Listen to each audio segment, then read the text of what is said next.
ஆண்டவராகிய இயேசு கிறிஸ்துவின் நாமத்தினால இந்த வியாழக்கிழமை காலையில உங்களை அன்போடு வாழ்த்துக்கிறேன். நீங்கள் சுகமாக இருப்பீர்களாக. தேவனாகிய கர்த்தர் உங்களை பராமரிப்பாராக, பாதுகாப்பாராக. மாத்திரமல்ல, உங்களுடைய விண்ணப்பங்கள் எல்லாவற்றுக்கும் பதிலளிப்பாராக. நீங்கள் மனரம்யத்தோடு காணப்பட என் தேவனாகிய கர்த்தர் உங்களுக்கு ஒவ்வொரு நாளும் ஒத்தாசை பண்ணுவாராக. இன்றைக்கும் எரேமியா புஸ்தகத்தின் ஒரு வேத பகுதியை நாம் வாசிக்க போகிறோம். 17ஆம் அதிகாரத்தின் 7, 8 வசனங்களை வாசிக்கிறேன். கர்த்தர் மேல் நம்பிக்கை வைத்து கர்த்தரை தன் நம்பிக்கையாக கொண்டிருக்கிற மனுஷன் பாக்கியவான். Blessed is the man that trusts in the Lord and whose hope the Lord is.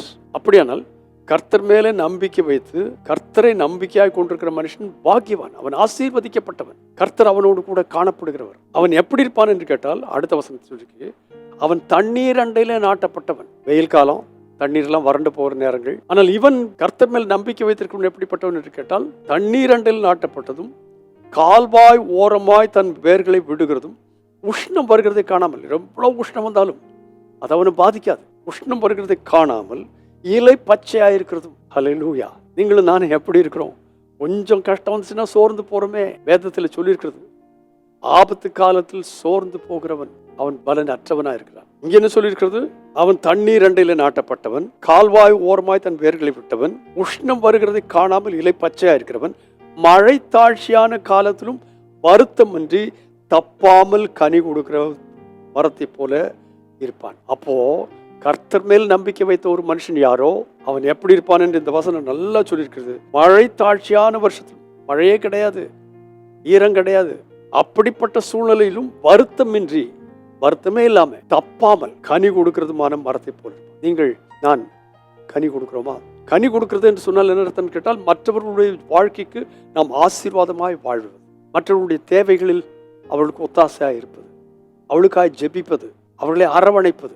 யாருக்கு அந்த பாக்கியம் கிடைக்கிறது? கர்த்தர் மேல் நம்பிக்கை வைத்து கர்த்தரை தன் நம்பிக்கையாய் கொண்டிருக்கிற மனுஷன் பார்க்குவான். அவன் வேற யாரும் கிடையாது. அவன் தண்ணீர் அண்டையில் நாட்டப்பட்டவன், கால்வாய் ஓரமாய் வேர்களை விட்டவன், உஷ்ணத்தை காணாமல் இலை பச்சையா இருக்கிறவன்.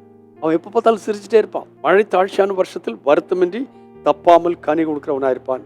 அப்படிப்பட்ட மரத்தை போல் அவன் இருப்பான். நீங்கள் இந்த காலை வேளையில் எப்படி இருக்கிறீர்கள்? நான் எப்படி இருக்கிறேன்? கர்த்தர் மேல் நம்பிக்கை வைத்திருக்கிறோமா? பாக்கியவான்களா இருக்கிறோமா? தண்ணீர் அண்டையில் நாட்டப்பட்டதை போல காணப்படுகிறோமா? மழை தாழ்ச்சியான வருஷத்துல கூட வருத்தமின்றி தப்பாமல் கனி கொடுக்கிறோமா? கொஞ்ச நேரம் யோசித்து பார்ப்போம். அப்படிப்பட்ட வாழ்க்கையை நமக்கு சொந்தமாக்கி கொள்வோம். கர்த்தர் உங்களை ஆசீர்வதிப்பாராக. பரிசுத்த பிதாவே, இந்த நாளில் தந்த இந்த வார்த்தைகளுக்காக நன்றி. மழை தாழ்ச்சியான காலங்களிலும் தப்பாமல் கனி கொடுக்கிற மரத்தை போல நாங்களும் காணப்பட உமது மேல் நம்பிக்கை வைத்து உண்மையே நம்பிக்கையாய் கொண்டிருக்கிற பாக்கியமுள்ள மனுஷராய் காணப்பட கர்த்தர் ஒத்தாசை பண்ண நாங்கள் ஜெபிக்கிறோம். பொறுப்பெடுத்துக்கொள்ளும் ஆசீர்வதி இயேசுவின் நாமத்தில் பிதாவே, ஆமென். மழை தாழ்ச்சியான காலத்தில் தப்பாமல் கனி கொடுக்கிற மரத்தை போல இருக்க கர்த்தர் உங்களுக்கு ஒத்தாசை பண்ணுவாராக. God bless you abundantly again and again and again and again. Amen.